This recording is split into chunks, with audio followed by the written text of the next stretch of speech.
أعوذ بالله من الشيطان الرجيم. بسم الله الرحمن الرحيم. السلام علیکم ورحمۃ اللہ وبرکاتہ۔ سورۃ الاعراف آیت نمبر 6 سے 10۔ ان الحمد للہ والصلاۃ والسلام علی رسول اللہ اما بعد۔ اعوذ باللہ السمیع العلیم من الشیطان الرجیم من ہمزہ ونفخہ ونفثہ۔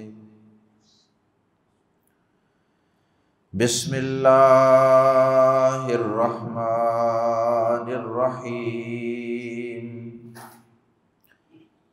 فَلَنَسْأَلَنَّ الَّذِينَ أُرْسِلَ إِلَيْهِمْ وَلَنَسْأَلَنَّ الْمُرْسَلِينَ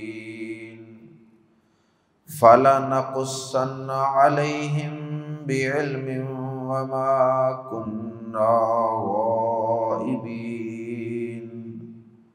وَالْوَزْنُ يَوْمَئِذٍ الْحَقُّ فَمَنْ ثَقُلَتْ مَوَازِينُهُ فَأُولَئِكَ هُمُ الْمُفْلِحُونَ وَمَنْ خَفَّتْ مَوَازِينُهُ فَأُولَئِكَ الَّذِينَ خَسِرُوا أَنفُسَهُمْ بِمَا كَانُوا بِآيَاتِنَا يَظْلِمُونَ۔ وَلَقَدْ مَكَّنَّاكُمْ فِي الْأَرْضِ وَجَعَلْنَا لَكُمْ فِيهَا مَعَايِشَ قَلِيلًا مَا تَشْكُرُونَ۔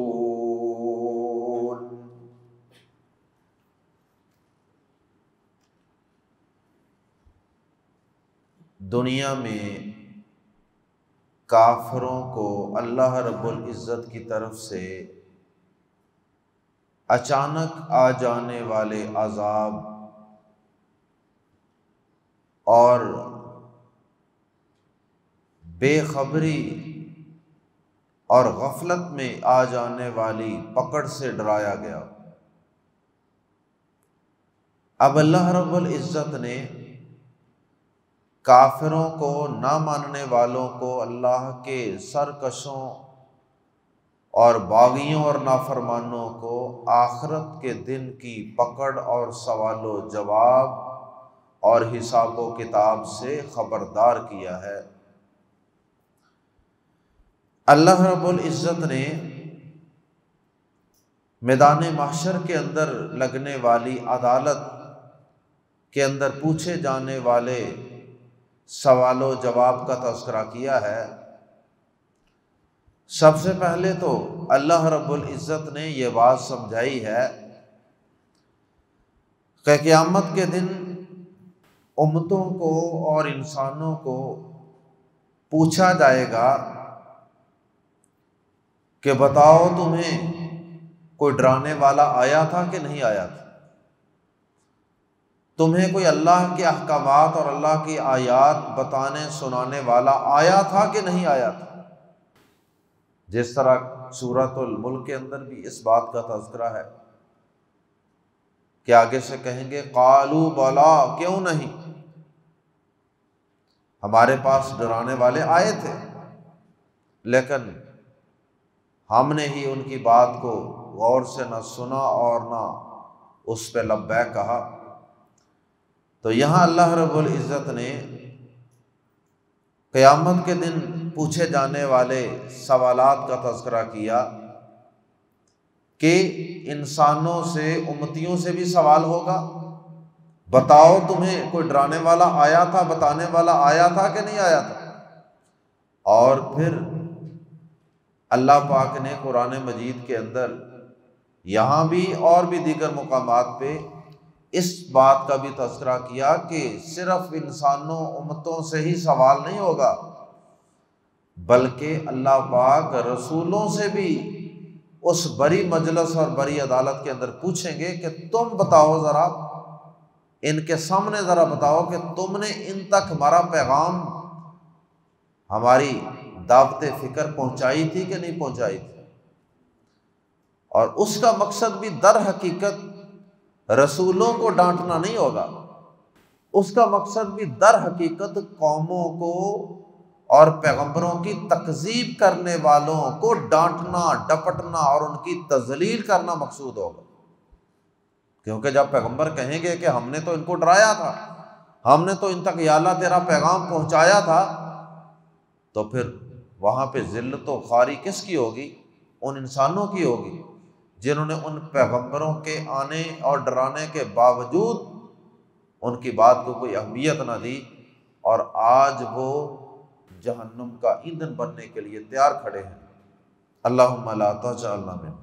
آئیے قرآن مجید کے الفاظ میں قیامت کے دن ہونے والے ان سوالات کا اور اس ڈانٹ ڈپٹ کا تذکرہ پڑھتے ہیں۔ فَلَا نَسْأَلَنَّ، فا تو لام زبر لا، یقیناً، نسألو ہم پوچھیں گے۔ نسألو تھا پہلے، لیکن آخر میں ایک نون لگ گیا، نون مشدد، شد والا نون، اور عربی زبان میں یہ عام رواج ہے کہ کسی ورب، کسی فعل کے شروع میں لام زبر لا اور آخر میں نون مشدد، نون ثقیلہ بھی اسے کہتے ہیں، وزنی نون، تو ان دونوں کی وجہ سے شروع اور آخر میں ہونے والے اس ایڈیشن اور زائد حروف کی وجہ سے اس کام، اس فعل میں دو دفعہ یقین کا، بلا شبہ کا اور شک کو دور کرنے کا معنی پیدا ہو جاتا ہے۔ تو فا الگ ہے، لام زبر لا الگ ہے، اور آخر میں نون مشدد الگ ہے، درمیان میں ہے نسألو، جو آگے ملنے کی وجہ سے نسألو کی بجائے نسألن، لام زبر لا بن گیا۔ فا تو لام زبر لا، یقیناً، نسألن، ہم ضرور پوچھیں گے۔ ایک حرف کا ترجمہ ہم نے کر لیا یقیناً، اور ایک کا ترجمہ ہم نے کر لیا ضرور، تو مقصد دونوں الفاظ کا کیا ہے؟ یقین پیدا کرنا۔ فَلَا نَسْأَلَنَّ، تو یقیناً ہم ضرور پوچھیں گے، الذین، ان لوگوں سے، کن لوگوں سے؟ ارسلا، بھیجے گئے، ارسلا اس نے بھیجا، اور ارسلا اس کی طرف بھیجا گیا، فعل مجہول، ارسلا بھیجے گئے، الا جمع ہم، الا طرف ہم ان کی، ملا کے بنا الیہم ان کی طرف، الذین ارسل الیہم، ان لوگوں سے جن کی طرف رسول بھیجے گئے۔ ارسلا کا معنی بھیجے گئے یا رسول بھیجے گئے، مراد رسول بھیجے گئے۔ فَلَنَسْأَلَنَّ الَّذِينَ أُرْسِلَ إِلَيْهِمْ، تو یقیناً ہم ان لوگوں سے ضرور پوچھیں گے جن کی طرف رسول بھیجے گئے۔ کیا پوچھیں گے؟ یہی پوچھیں گے کہ ماذا اجبتم المرسلین، جیسا کہ سورۃ القصص کے اندر تذکرہ موجود ہے، وہاں پہ یہ الفاظ ہیں کہ اللہ پاک ان کو آواز دیں گے، پکاریں گے، مخاطب کریں گے، اور پھر اس کے بعد فَيَقُولُ، پھر اللہ پاک فرمائیں گے ماذا اجبتم المرسلین، بتاؤ ذرا ادھر میری عدالت کے کٹہرے میں کھڑے ہو کر تم نے رسولوں کو کیا جواب دیا تھا، کیا رسپانس دیا تھا۔ اللہ اکبر۔ وَلَنَسْأَلَنَّ، یہاں بھی وہی لام زبر لا شروع میں اور آخر میں نون مشدد، وَلَنَسْأَلَنَّ، اور یقیناً ہم ضرور پوچھیں گے، اور یقیناً ہم ضرور پوچھیں گے المرسلین، رسولوں سے، اور یقیناً ہم رسولوں سے بھی پوچھیں گے، آمنے سامنے ہوں گے، رسول بھی وہاں موجود، امتیں بھی وہاں موجود، اور پھر ان سے بھی پوچھیں گے، ان سے بھی پوچھیں گے، اور آمنے سامنے کروائیں گے۔ اللہ اکبر۔ وہاں بھی کچھ لوگ اس دن کی ہولناکی کی وجہ سے جھوٹ بولنے کی کوشش کریں گے شروع میں، لیکن جب گواہیاں پیش ہو جائیں گی، انسانوں کی گواہیاں، بلکہ ان کے اپنے منہوں کو بند کر دیا جائے گا اور ان کے اعضاء ہی ان کے خلاف گواہی دیں گے، جیسا سورہ یاسین وغیرہ کے اندر موجود ہے، تو پھر اس کے بعد ان کو جھوٹ بولنے کی جرت نہیں ہوگی۔ اللہ اکبر۔ اللہ رب العزت نے سورہ مائدہ کے اندر رسولوں سے پوچھنے کا تذکرہ بھی کیا، فرمایا کہ یوم یجمع اللہ الرسل، جس دن اللہ پاک رسولوں کو جمع کرے گا، فیقول، پھر اللہ پاک ان سے کہے گا، ان سے پوچھے گا، ماذا اجبتم، بتاؤ ذرا تمہیں انہوں نے کیا جواب دیا تھا، تمہیں کیا رسپانس ملا تھا۔ تو دونوں سے سوال، اور رسولوں سے سوال کا مقصد بھی در حقیقت ان امتوں کے سامنے ایک قسم کی گواہی پیش کرنا، تاکہ اللہ پاک کی عدالت کے تقاضے پورے ہو سکیں، عدل و انصاف کے تقاضے پورے ہو جائیں، ورنہ وہ بادشاہوں کا بادشاہ ہے، اسے کوئی پوچھنے والا تو نہیں ہے، وہ کسی کو پکڑے اور گھسیٹ کے جہنم میں پھینک دے، کسی نے کوئی اس سے پوچھنا تھوڑا۔ لیکن ان اللہ هو العدل، وہ سراپا عدل و انصاف ہے، وہ اپنے بندوں پہ ظلم نہیں کرتا، اور پھر وہ پورا اطمینان بھی دلائے گا کہ واقعی تمہیں جو سزا ہو رہی ہے یہ صحیح ہو رہی ہے، ہم نے رسول بھی بھیجے تھے، کتابیں بھی نازل کی تھی، تمہیں ڈرایا بھی تھا، بتایا بھی تھا، اور تمہارے گرد و نواح زمین و آسمان، سورج چاند ستارے، دھوپ بادل بارش، ہر شکل میں تمہیں نشانیاں بھی بھیجی تھی، لیکن اس کے باوجود تم نے کوئی توجہ نہیں دی، تو اس لیے آج تمہیں اس جہنم کا ایندھن بنایا جا رہا ہے۔ تو بہرحال یہ عدالت کے تقاضے پورے کیے جائیں۔ صحیح بخاری کے اندر اس کی کچھ تفصیل بھی ہے، جیسا کہ سورۃ البقرہ کے اندر اس کی تفصیل گزر چکی ہے۔ اللہ اکبر۔ نوح علیہ السلام کو اللہ پاک کل قیامت کے دن میدان محشر میں کھڑا کریں گے،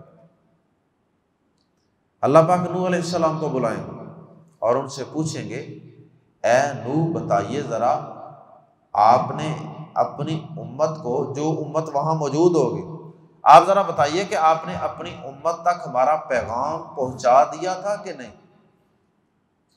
نوح علیہ السلام کہیں گے، لبیک و سعدیک، یا اللہ میں حاضر ہوں اور سعادت حاصل کرتا ہوں حاضر ہونے کی، یا اللہ میں نے پیغام پہنچا دیا تھا۔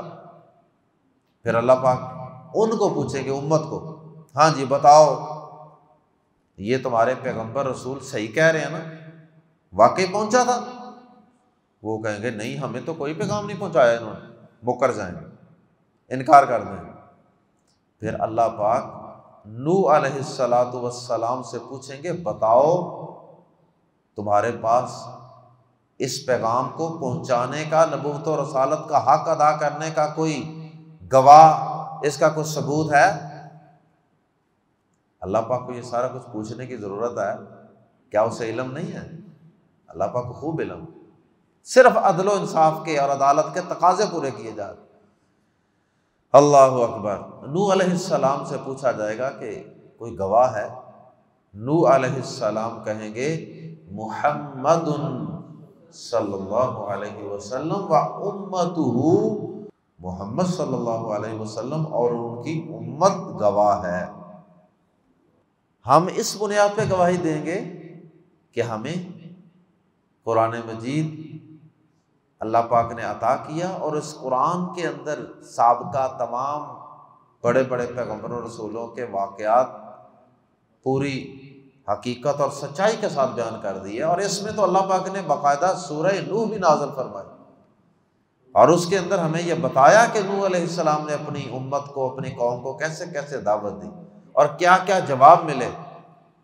اور نوح علیہ السلام کا یہ فرمان بھی قرآن مجید کے اندر موجود ہے کہ نوح علیہ السلام کہیں گے، یا رب انی دعوت قومی لیلا و نہارا، اے میرے رب میں نے اپنی قوم کو دن رات تیرے دین کی دعوت دی، نہ دن دیکھا نہ رات دیکھا، دن رات تیرا دین پہنچایا ان کا، کوئی موقع بھی ضائع نہیں کیا۔ اللہ اکبر۔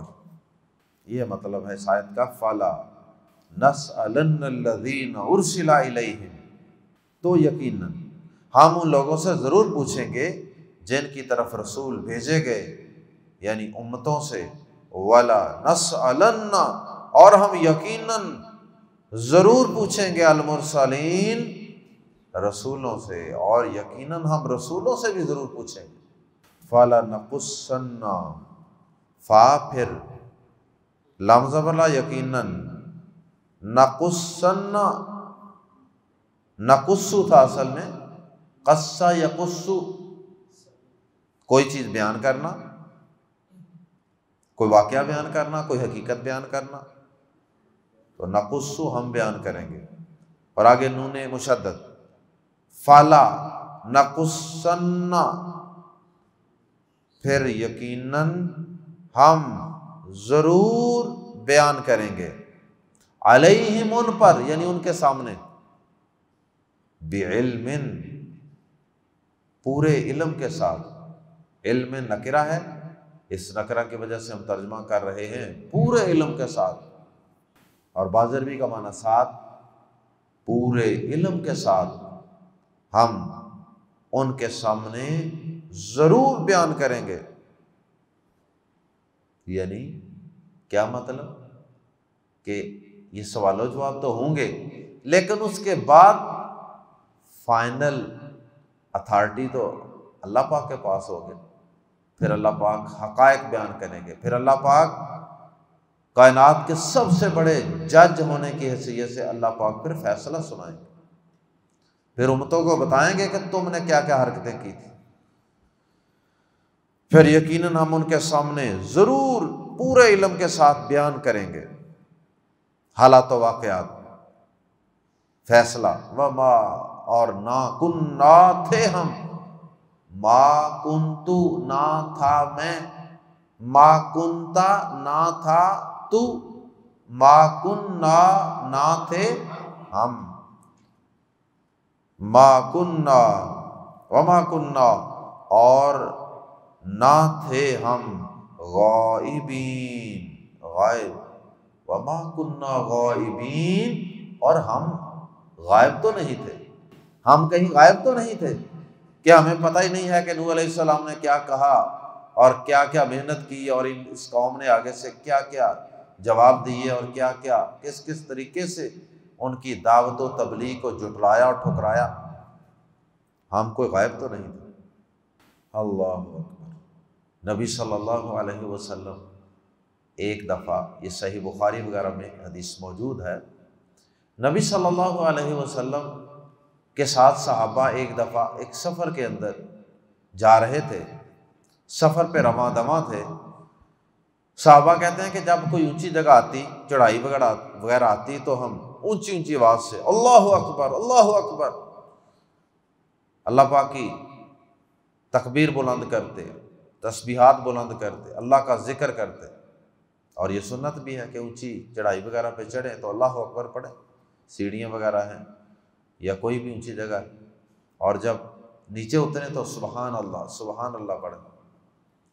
لیکن صحابہ کہتے ہیں کہ ہم اونچی اونچی آواز سے، زیادہ اونچی آواز سے پڑھ رہے تھے، تو نبی صلی اللہ علیہ وسلم نے فرمایا، آپ نے فرمایا کہ لا تدعونا اصم ولا غائبا، تم کسی بہرے کو نہیں پکار رہے اور نہ کسی غائب کو پکار رہے ہو، کہ جو غائب ہے اس کو پتہ ہی کوئی نہیں ہے کہ کون کیا پکار رہا ہے، کیا کہہ رہا ہے۔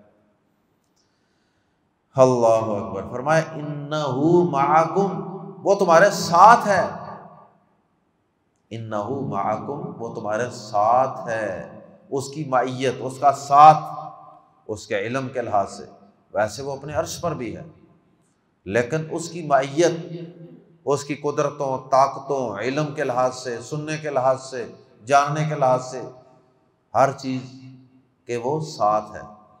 انہو معکم سمیع قریب، وہ تمہارے ساتھ ہے، سب کچھ سننے والا اور نہایت قریب ہے، وہ تمہارے نہایت قریب ہے۔ اللہ اکبر، کس چیز سے وہ زیادہ قریب ہے؟ جی، من حبل الورید، میں تمہارے شارک سے بھی زیادہ قریب ہوں۔ لیکن اگر یہ پوچھا جائے کہ اللہ پاک کہاں ہے، تو اس کا جواب یہ نہیں دینا کہ اللہ پاک ہر جگہ ہے۔ اللہ پاک کہاں ہے؟ الرحمن علی العرش استویٰ، جب قرآن مجید کے اندر 2 درجن کے قریب آیات ہیں جن میں اللہ پاک کے عرش پر ہونے کا اور اللہ پاک کے عرش کا تذکرہ، تو وہ ہے عرش پر، اور وہ جب رات کا آخری 1/3 حصہ رہ جاتا ہے تو وہ آسمان دنیا پر نزول بھی فرماتا ہے۔ تو نزول اوپر سے نیچے ہوتا ہے، نزول فرماتا ہے۔ اور اگر وہ ہر وقت ہر جگہ موجود ہے تو پھر نزول کیسے ہوتا ہے؟ بہرحال اللہ پاک کی معیت ہمیں ہر وقت حاصل ہے، اللہ کا ساتھ۔ لیکن اس کے 2 جواب ہیں کہ وہ ساتھ کیسے ہے۔ نمبر 1، اس کی معیت، اس کا ساتھ ہمیں حاصل ہے کیسے؟ جیسے اس کی شان کے لائق ہے، یہ ہمیں نہیں پتہ۔ اور دوسرا جواب یہ ہے کہ جہاں اللہ پاک کے ساتھ کا تذکرہ ہوتا ہے نا کہ میں تمہارے ساتھ ہوں، اکثر اس کے ساتھ اللہ پاک کی صفات کا تذکرہ ہوتا ہے، سننے کا، جاننے وغیرہ کا۔ تو اس سے بعض اہل علم اس کے جاننے کی تفسیر یہ کرتے ہیں کہ اس کا مطلب یہ ہے کہ وہ اپنے علم کے لحاظ سے، اپنی قدرت، طاقت، سننے، دیکھنے، جاننے کے لحاظ سے ہر جگہ ہے، علم کے لحاظ سے وہ کسی جگہ سے بھی غائب نہیں ہے۔ جیسا کہ ابھی میں نے آپ کو حدیث سنائی تو نبی صلی اللہ علیہ وسلم نے وہاں بھی کیا فرمایا کہ تم کسی بہرے کو نہیں پکار رہے اور تم کسی غائب کو نہیں پکار رہے، بلکہ وہ تمہارے ساتھ ہے۔ اور آگے کیا فرمایا؟ انہ معکم، وہ تمہارے ساتھ ہے، انہ سمیع قریب، وہ سب کچھ سننے والا ہے اور بہت قریب ہے، کسی دور جگہ سے سننے والا نہیں ہے کہ آواز پتہ نہیں صحیح جائے گا نا۔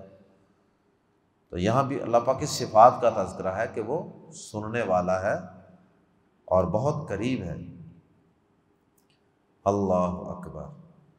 اور اللہ پاک نے موسیٰ علیہ السلام اور حضرت ہارون علیہ السلام کو جب بھیجا تھا فرعون کے پاس، وہ ڈر رہے تھے نا کچھ اس جابر بادشاہ سے، تو کیسے ہم اس کے دربار میں جا کے اس کے عقیدے کے خلاف کھل ڈل کے بات کریں گے؟ تو اللہ پاک نے کیا کہا تھا کہ اذهبا الی فرعون، فرعون کے پاس جاؤ۔ اور ساتھ اللہ پاک نے یہ بھی فرمایا تھا انی معکما، میں تم دونوں کے ساتھ ہوں، اسمع و ارا، میں سارا کچھ سن بھی رہا ہوں، سارا کچھ دیکھ بھی رہا ہوں۔ تو وہاں بھی اللہ پاک نے اپنی معیت کا تذکرہ کیا، ساتھ کا تذکرہ کیا، تو ساتھ ہی آگے اپنی صفات کا تذکرہ کر دیا کہ میں دیکھنے کے لحاظ سے، سننے کے لحاظ سے، طاقت قوت کے لحاظ سے تمہارے ساتھ ہوں، فکر نہیں کرنا، میں ایک ایک لمحہ تمہیں دیکھ رہا ہوں گا، تم میری نظر میں ہوگے، اور تمہاری گفتگو، ڈائلاگ بھی میں سن رہا ہوں گا۔ اللہ اکبر۔ نبی صلی اللہ علیہ وسلم نے ایک لونڈی مسلمان ہو گئی تھی، تو ایک صحابی لے کے آئے تھے کہ اللہ کے نبی صلی اللہ علیہ وسلم میں اسے آزاد کرنا چاہتا ہوں، تو آپ ذرا اس کا ٹیسٹ لے لیں، انٹرویو کریں ذرا، واقعی یہ مومنہ ہے نا۔ آپ نے اس سے 2-3 سوال کیے تھے، صرف 2-3 سوال چھوٹے چھوٹے پوچھے تھے، جن میں سے ایک سوال یہ تھا کہ میں کون ہوں؟ اس نے کہا آپ اللہ کے سچے رسول ہیں۔ آپ نے فرمایا کہ این اللہ، اللہ کہاں ہے؟ تو ہمارے دور کی ہوتی اور ہمارے علاقے کی ہوتی تو پھر تو اس نے فوراً یہ کہنا تھا جٹ سے، ہر جگہ ہے۔ ہمارے ہاں تو کسی بھی بڑے سے بڑے پڑھے لکھے کو پوچھیں نا، اللہ کہاں؟ ہر جگہ۔ عقیدہ وحدت الوجود۔ خیر، اس لونڈی نے کہا کہ آسمان کی طرف اشارہ کیا، اوپر، کہتی ہے فی السماء، آسمان میں ہے اللہ پاک، اوپر، آسمانوں سے اوپر ہی ہے نا اللہ کا عرش۔ تو نبی صلی اللہ علیہ وسلم نے اس صحابی سے کہا کہ ٹھیک ہے، اسے آزاد کر دو، ہی مؤمنۃ، یہ واقعی مومنہ ہے، اس کا عقیدہ ایمان صحیح ہے، اس کو آزاد کر دو۔ اللہ اکبر۔ تو بہرحال بعض لوگوں نے تو اللہ پاک کے عرش کا انکار ہی کر دیا، اللہ کے عرش پر ہونے کا انکار کر دیا۔ فَلَنَقُصَّنَّ عَلَيْهِمْ بِعِلْمٍ، پھر یقیناً ہم ان کے سامنے ضرور بیان کریں گے، بعلم، پورے علم کے ساتھ، وَمَا كُنَّا غَائِبِينَ، اور ہم کہیں غائب نہ تھے، ہم کہیں غائب نہ تھے۔ اور سورۃ المجادلہ میں آتا ہے نا، 3 لوگ سرگوشی کرنے والے، قریب قریب ہو کے نا، تو کانوں میں باتیں کرنے والے لوگ، سرگوشی کرنے والے جب سرگوشی کرتے ہیں نا، 3 چھپ چھپا کے کہیں میٹنگ مجلس کرتے ہیں، کوئی پلان پروگرام بناتے ہیں، تو اللہ پاک فرماتے ہیں کہ وَهُوَ رَابِعُهُمْ، تو ان کا چوتھا، اللہ پاک فرماتے ہیں ان کا چوتھا میں ہوتا ہوں۔ وہ 3 ہوتے ہیں نا، ان کا چوتھا میں ہوتا ہوں، مطلب کہ ان کو دیکھ رہا ہوتا ہوں، ان کی ہر بات سن رہا ہوتا ہوں۔ اور اگر کوئی 5 لوگ کہیں سرگوشی کے لیے اکٹھے ہوتے ہیں تو ان کا چھٹا میں ہوتا ہوں۔ اور اس کے بعد فرمایا کہ اسی طرح اس سے کم تعداد میں ہوں گے، 3 کی بجائے 2 ہو جائیں، 1 ہو جائے، یا اس سے زیادہ ہو جائیں، فرمایا کہ ہر صورت میں ہی ان کے ساتھ میں ہوتا ہوں۔ اللہ ہمیں یہ یقین عطا فرما دے کہ اللہ واقعی اپنے علم کے اعتبار سے، اپنی طاقت قوت کے اعتبار سے، دیکھنے سننے کے اعتبار سے ہر وقت ہمارے ساتھ ہے۔ والوزن، اور وزن، یومئذ، اس دن، یومئذ، اس دن، الحق، حق ہے۔ یومئذ، ذال کے نیچے 2 زیریں تھیں آگے ملانے کے لیے، کیونکہ آگے جو لفظ ہے اس کے شروع میں الف لام ہے، تو الف لام والا لفظ جو ہے وہ اس چیز کا تقاضا کرتا ہے کہ اس کے ساتھ پیچھے والا کوئی لفظ، کوئی زبر زیر پیش والا حرف اس کے ساتھ ملے۔ تو اب پیچھے تھا یومئذ، تو اذن جو ہے اس کے اندر تو تنوین ہے، تو تنوین کا مطلب ہوتا ہے کہ آخر میں نون جزم والے کی آواز آ رہی ہے نا، یومئذ، آخر میں نون آ رہا نا جو لکھنے میں نہیں ہے، تو نون جزم والا ہے۔ اب جزم والا نون آگے کیسے ملے الحق کے ساتھ؟ ایک ہی کام ہو سکتا ہے، یا آگے ملا سکتے ہیں یا پھر پیچھے تنوین پڑھ سکتے ہیں۔ تنوین آگے نہیں مل سکتی کبھی بھی، ایک زبر ایک زیر ایک پیش ہو تو مل سکتی ہے۔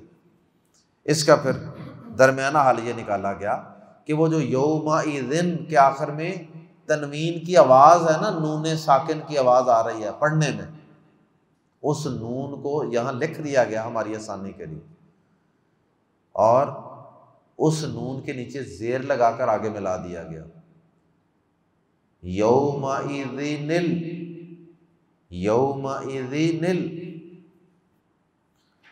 یومئذ الحق، اس دن، والوزن، اور وزن یعنی ترازو کا لگنا، اعمال نامے تولے جانے کا سلسلہ، یومئذ، اس دن، الحق، حق ہے۔ اور اگر الگ الگ پڑھیں گے پھر تو یومئذ الگ پڑھ لیں، الحق الگ پڑھ لیں، والوزن، اور وزن، یومئذ الحق، اس دن برحق ہے، یہ حق ہے، یعنی اس میں کوئی شک نہیں ہے۔ اس دن میدان محشر میں پھر نیکیاں تولی جائیں گی، نبیوں سے سوال، ان کی امتوں سے سوال، اور یہ سوال و جواب کا سلسلہ۔ اللہ اکبر۔ دنیا کے اندر کسی کو انٹرویو دینا ہو تو آدمی کا منہ سوکھا ہوتا ہے اور چہرہ پریشان ہوتا ہے اور دل جو ہے اس کی دھڑکن تیز ہوتی ہے. ابھی انٹرویو کے لیے میری باری ہے، وائبہ کے لیے میری باری آ رہی ہے. اور کسی عدالت میں پیشی ہو اور کسی انکم ٹیکس آفیسر کے ہاں پیشی ہو تو کتنی پریشانی ہوتی، کیا جواب دیں. کسی نیب کے اندر پیشی ہو کتنی پریشانی ہوتی. اور یہ اللہ کی عدالت ہوگی، سب سے بڑی عدالت. اور پاس جہنم کی آگ،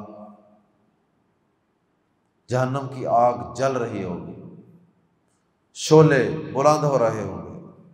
تو اس وقت اللہ کے سامنے پیشی اور اعمال کے تولے جانے کا اور سوال و جواب کی کیے جانے کا کیا خوف ہوگا، کیا ڈر ہوگا. اللہ ہمیں اس دن کی سختیوں سے محفوظ فرمائے. والوزن یومئذ الحق، اور اس دن وزن حق ہے. فمن، پھر جو، ثقلت، باری ہو گئے. جو سے مراد پھر وہ شخص کہ ثقلت، بھاری ہو گئے. موازینہ، اس کے پلڑے. میزان، موازین، پلڑے، پینس. موازینہ، اس کے پلڑے. پھر وہ شخص کے باری ہو گئے اس کے پلڑے، مراد ہے نیکیوں والے پلڑے. فَأُولَئِكَ، تو وہی، ہم المفلحون. فَأُولَئِكَ، تو وہ، اور آگے ہم آ گیا تو اس کی وجہ سے ہی کا معنی پیدا ہو گیا، حسر. فَأُولَئِكَ هُمُ الْمُفْلِحُونَ، تو وہی کامیاب ہونے والے ہیں. اللہم اجعلنا منہم. سورۃ القاریہ کے اندر بھی آتا ہے فَمَنْ ثَقُلَتْ مَوَازِینُهُ فَهُوَ فِي عِیشَةٍ رَاضِیَةٍ وَأَمَّا مَنْ خَفَّتْ مَوَازِینُهُ فَأُمُّهُ هَاوِیَةٌ وَمَا أَدْرَاكَ مَا هِیَهْ نَارٌ حَامِیَةٌ. تو جس کے نیکیوں کے پلڑے اس دن وزنی ہو جائیں گے وہ ایک بڑی دل پسند اور خوش و خرم کر دینے والی زندگی میں ہوگا. اللہم اجعلنا. اور جس کے پلڑے اس دن ہلکے ہو گئے فَأُمُّهُ هَاوِیَةٌ، تو اس کا ٹھکانہ ہاویہ ہوگا. اور تم کیا جانو کہ وہ ہاویہ کیا ہے؟ نار حامیہ، وہ بھڑکتی ہوئی آگ ہے. اللہم لا تجعلنا. دوسرے گروہ کا اگلی آیت میں تذکرہ. وَمَنْ خَفَّتْ، اور وہ شخص کے ہلکے ہو گئے. خفت، تخفیف، ہلکا ہونا. موازینہ، اس کے پلڑے، یعنی نیکیوں والے. فَأُولَئِكَ، تو یہی وہ لوگ ہیں الذین، جنہوں نے خسروا، خسارے میں ڈالا، نقصان میں ڈالا. انفسہم، اپنے آپ کو، اپنی جانوں کو. بازر بھی اس لیے کہ، اس وجہ سے کہ ما، جو، کانو، تھے وہ. بازر بھی کا آیاتنا، ہماری آیات بھی، آیاتنا، ہماری آیات کے ساتھ، یظلمون، ناانصافی کرتے. اس لیے کہ وہ ہماری آیات کے ساتھ ناانصافی کرتے تھے. ناانصافی کیا ہے کہ آیات کو کوئی اہمیت نہیں دیتے تھے. ہماری نشانیوں، آفاق کے اندر پھیلی ہوئی نشانیوں کو نظر انداز کرتے رہے. گلاب کا پھول، موتیے کا پھول پکڑ کے سونگھتے تھے، اس کو مسل مسل کے پھینک دیتے تھے. کبھی سوچتے ہی نہیں تھے یہ کیا نشانی ہے اللہ پاک. اسی طرح قرآن مجید کی آیات، آسمانی کتابوں کی آیات، وہ بھی یہ سنتے تھے اور نظر انداز کر دیتے، ٹھکرا دیتے تھے. تو یہ ظلم ہے، یہ ناانصافی ہے. بما کانوا بآیاتنا یظلمون، اس لیے کہ وہ ہماری آیات کے ساتھ ناانصافی کرتے تھے. اور آخر میں اللہ پاک نے اپنی نعمتوں کا تذکرہ کیا جو اللہ پاک نے انسان کو عطا کی، کہ اے انسان، باوجود اس کے کہ ہم نے تمہیں اتنی نعمتیں عطا فرمائیں کہ تم ان نعمتوں کو گن بھی نہیں سکتے تھے، اور نعمتیں کھا کھا کے ان کو نظر انداز کرتے رہے اور ہماری ناشکریاں کرتے رہے. وَلَقَدْ، اور بلا شبہ یقیناً، مکننا، ہم نے ٹھکانہ دیا. مکننا کا معنی اقتدار دینا، یا ٹھکانہ دینا، اختیار دینا، مکننا ہم نے اختیار دیا کم تمہیں، ہم نے ٹھکانہ دیا تمہیں، فی الارض زمین میں، زمین میں ہمیں اللہ پاک نے پیدا کر کے بھیجا ہے، اور پھر یہاں گھر، سہولتیں اور نعمتیں ساری کچھ، وجعلنا اور ہم نے بنائے، لکم تمہارے لیے، فی میں ہا کی ضمیر لوٹ رہی ہے الارض زمین کی طرف، الارض عربی زبان میں مؤنث ہے، اس لیے فی ہی مذکر ضمیر نہیں بلکہ فی ہا مؤنث ضمیر، اس میں، وجعلنا لکم فیہا اور ہم نے بنائے اس میں تمہارے لیے، معایشہ زندگی کے سامان، سامان زندگی، معیشتن، معیشتن سے معایش، معیشت ہوتی ہے نا گزران، کہتے ہیں جی ہماری معیشت کا بیڑا غرق ہو گیا، معیشت معیشت معیشت کی ہر طرف بات ہو رہی ہے، تو اللہ پاک فرماتے ہیں کہ وَجَعَلْنَا لَكُمْ فِيهَا مَعَایِشَ اور ہم نے تمہارے لیے اس میں سامان زندگی پیدا کیے، پیدا کیا نہیں پیدا کیے، زندگی گزارنے کے لیے کئی قسم کی معیشتیں، کئی قسم کی نعمتیں پیدا فرمائیں تمہاری زندگی کو گزارنے کے لیے، قلیلا ما تشکرون، قلیلا بہت کم ہے، ما جو تشکرون تم شکر کرتے ہو، اور قلیلا ما اکٹھا بھی پڑھا جاتا ہے کہ ما کی وجہ سے قلیلا کے نکرہ ہونے میں زور پیدا ہو گیا، قلیلا ما بہت ہی کم ہے، تشکرون تم شکر کرتے، بہت ہی کم تم شکر کرتے ہو اللہ کی نعمتوں کا۔ اللہ ہمیں اپنی نعمتوں کی قدر کرنے کی، ان کو پہچاننے کی اور ان کو استعمال کر کے اس کی نعمتوں کا شکر ادا کرنے کی توفیق عطا فرمائے۔ سبحانک اللہم وبحمدک اشہد ان لا الہ الا انت استغفرک واتوب الیک۔